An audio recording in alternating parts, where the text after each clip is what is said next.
We took a trip down to Maryport and stayed next to the harbour. It was busier than we thought it would be, but nice to see motorhomes staying overnight.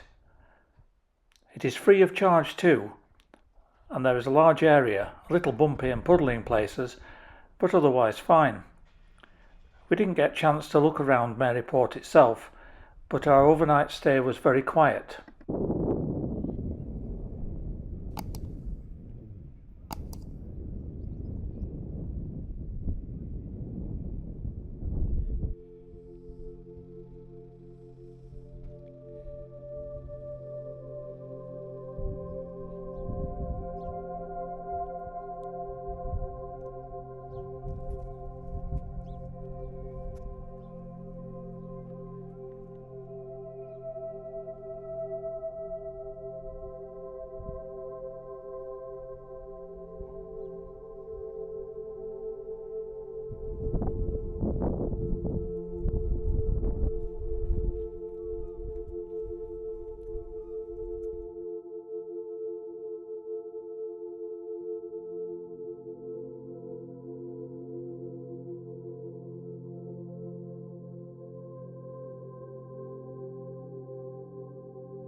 We then went to stay on a campsite near Bassenthwaite, just over 7 miles north of Keswick.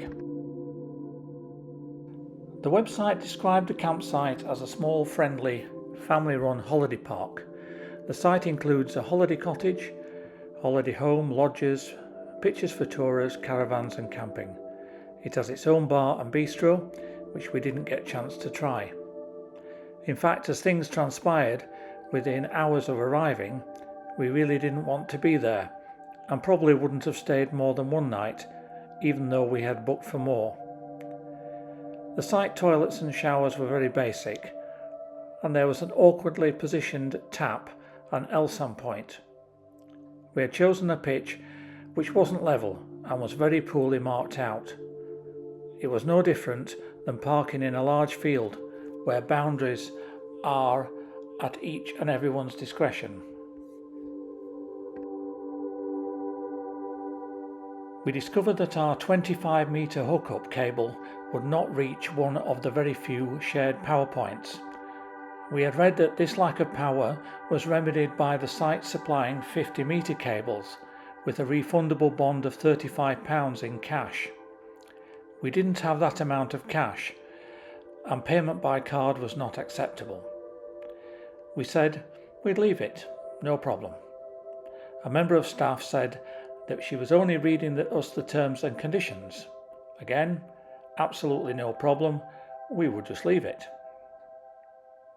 We went out for a walk, and shortly after returning to the motorhome, some campers appeared in a car and parked at the rear of their motorhome. As they got out of the car, they scowled at us, and within minutes knocked abruptly on our habitation door. It turned out they wanted to put up an awning, and we were parked too close, according to them anyway. We said that the warden told us to park here, and we were directly between their motorhome and a camper van to the other side.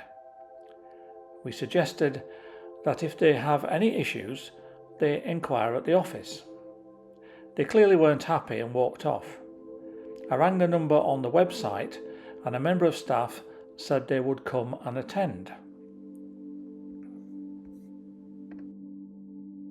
Within a minute or so, a woman from the site arrived and said that we were parked fine and she would deal with the matter. Then, within a minute, she knocked on our motorhome door again and asked if we were the campers who had a problem with the electric. We said we have no problem, our cable wouldn't reach and we were going to use our solar. I closed the door again, and then another knock at the door. She said that we'd been rude to a member of her staff, and she was crying in the office. I said, no, that's not us.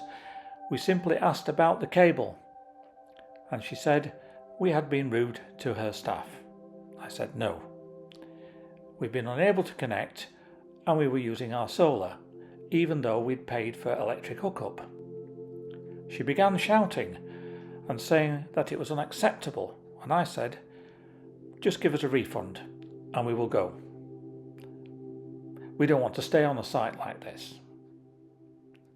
I didn't expect a business to speak to customers in that way either, and I told her so. She told us to just go now and waved her hand towards the entrance.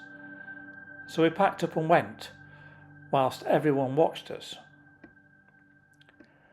Reviews on Trustpilot and Google say that staff have been rude to campers in the last year. More than one person has said that.